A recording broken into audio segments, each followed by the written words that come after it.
and welcome to HoneyBadgerRadio. My name is Alison Tiemann, and I'll be your host for this episode of the advertisement for HBR Talk. And HBR Talk is our Thursday show, and the host of that show is Hannah Wallen, who is with me today to talk about what she wants to talk about. Meta talking. This Thursday on the streaming channel. So tell me about your topic and why you chose it. So this week's topic is going to be feminist use of patriarchy as a scapegoat, how it hinders women's ability to admit when their behavior harms men, and that concept sort of does permeate our society. We've got, to a degree, normie women, even anti-feminist women will adhere to the narrative that at some point women were uniquely oppressed, or women are oppressed, and they just don't think that feminism is a solution. So it keeps them from recognizing when they're stepping on men. And it also hinders women's ability to head off avoidable problems before they occur.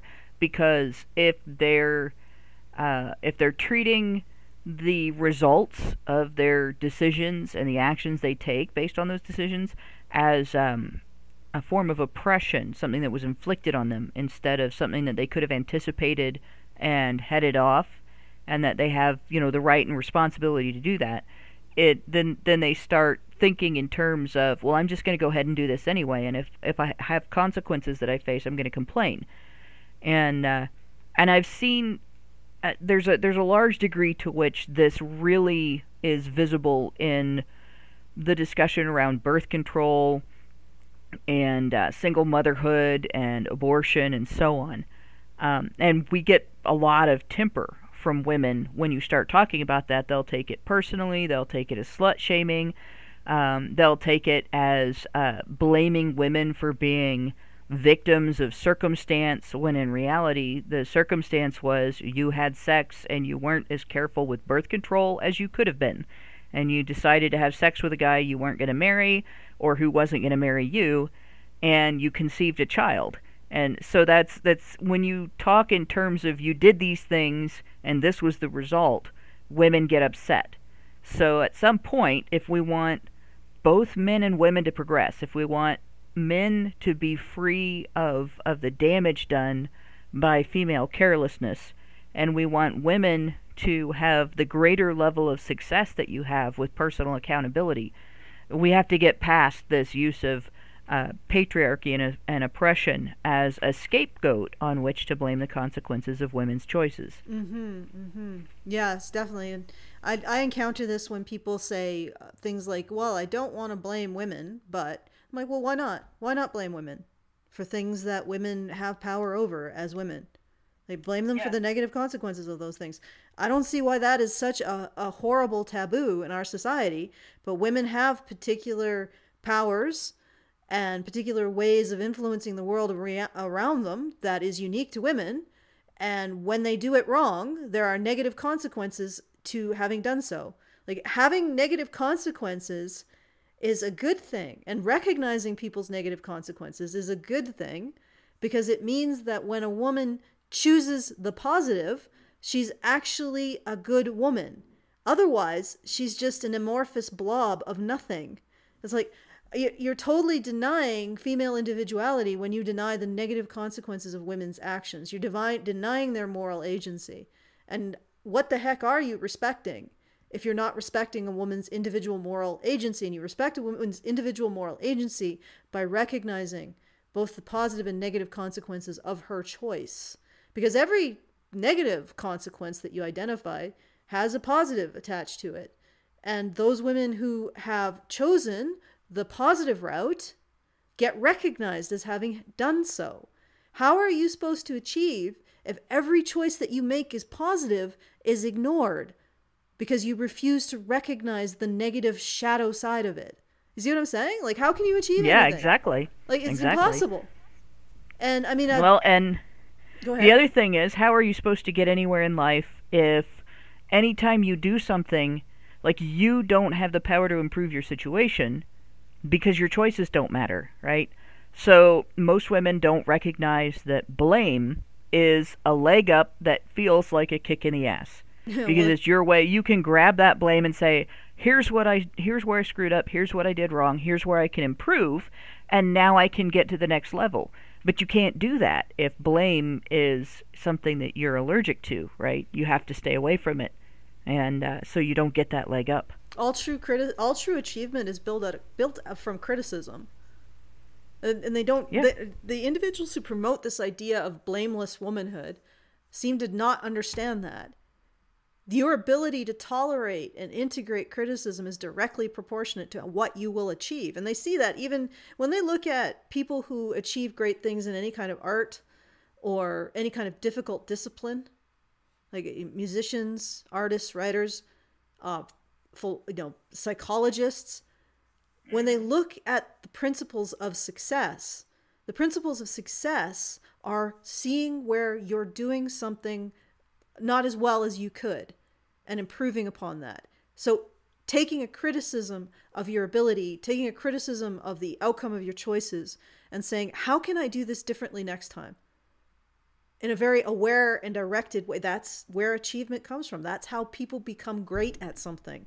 So if you are going to make women fragile in the face of criticism, then you will make them into people who are incapable of achievement, true achievement.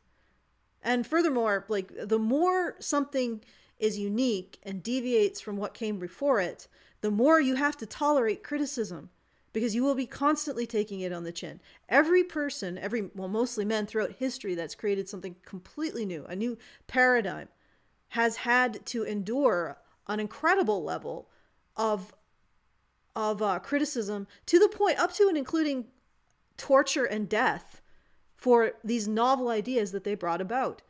And yet when society turned around and realized, oh wow, that was really cool, that was a great idea, when they're dead, they're awarded accolades for it. But when they're alive, they had to take so much criticism. And if you teach girls to fall to pieces at the least amount of criticism, then you are teaching them to fail. You are teaching them to cut their own wings and break their own feet. Like, really, we shouldn't be telling girls that they should be upset or, well, you can be upset. I mean, if somebody calls me a bitch, I'm like briefly upset, and then I'm like, well, you're sort of right. I am one. Here we go. At the same. I mean, I can cop to that too. So. It's like, so what? And also, I'm not always a bitch. Okay, so let's just let that be. But when you can, that's the other thing, though. I mean, that going back to that aspect of it hindering women's ability to admit when their behavior harms men. If, say, a woman can't admit that she ever decides to be a bitch at different points in her life, and that ever impacts on other people. Like, I've had to come back and apologize more than once because I've been a bitch to a guy. And, it's really, really rotten to not be able to do that because, like, a guy who is an asshole to a woman, right? If he's just a total dick to a woman, he will be held accountable for that. And in general, as long as he has the maturity to learn from that accountability, he can improve his relationship with women, and women get the benefit of having an improved relationship with him.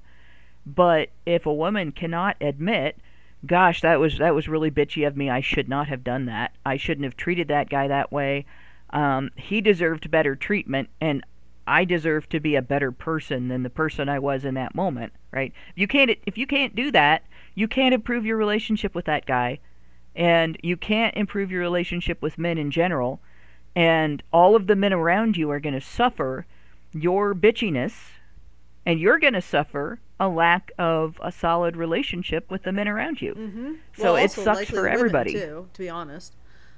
It what? Also likely the women too, to be honest. Yeah.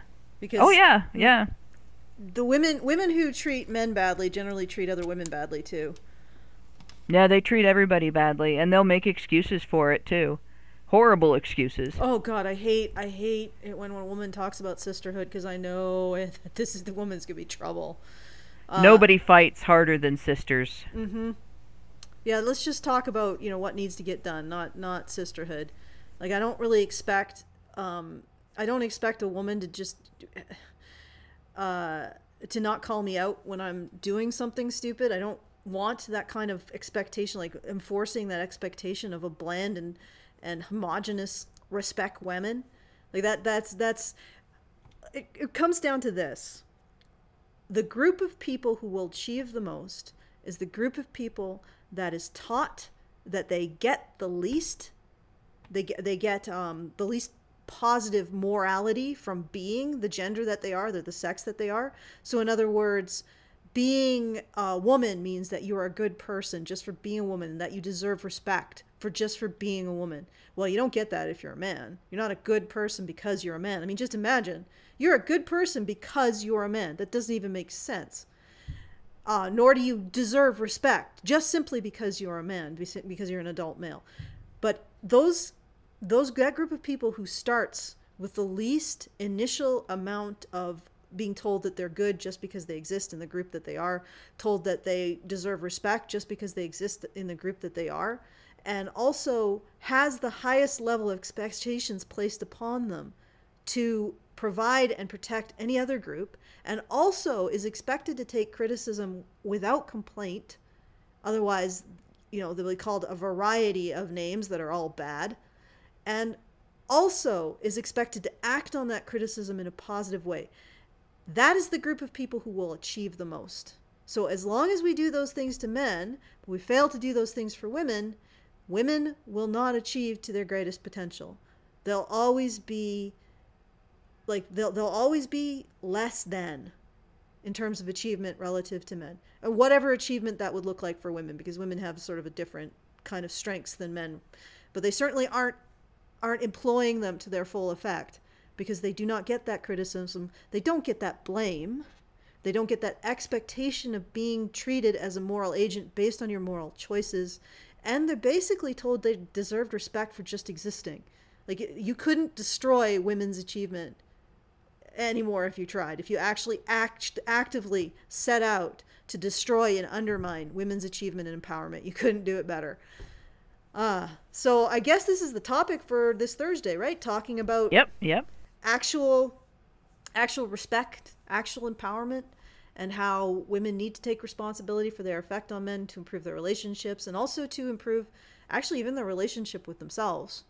Because because it without recognizing your own individual moral agency, you don't have a very good relationship with yourself.